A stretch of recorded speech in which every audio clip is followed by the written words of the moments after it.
Can changing the lighting intensity in the workplace affect the workers psychologically?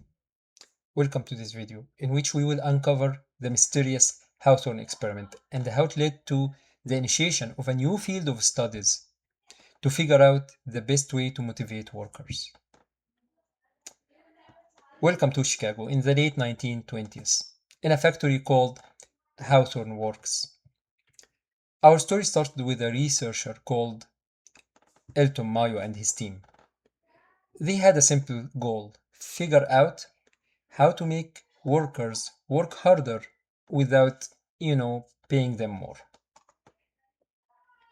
Their hypothesis was simple: if the lighting level is increased, the productivity will also be enhanced.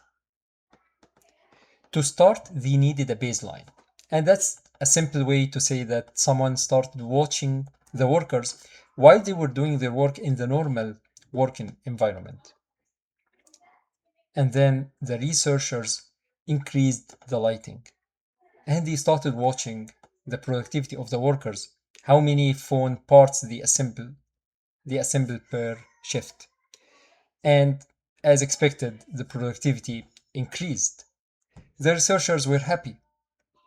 But wait, they can't stop here.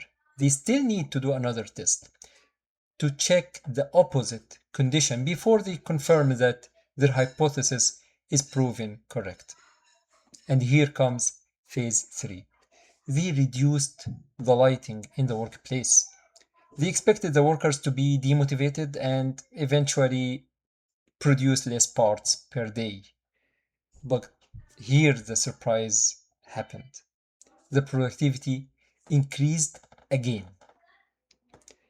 The researchers started losing their minds. It doesn't make sense, does it? They did a deep analysis for the experiment and the results. And here they found that it was never about the lighting. The workers didn't work better just because they could see better. In reality, what happened is that the workers started feeling that they are being supervised, which means that the management is finally paying attention to them, what they do, and what they need.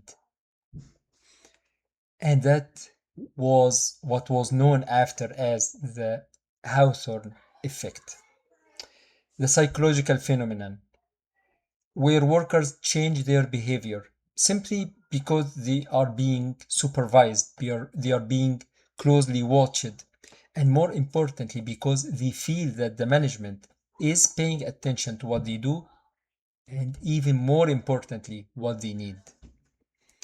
And that was the starting point for a complete new level of researches.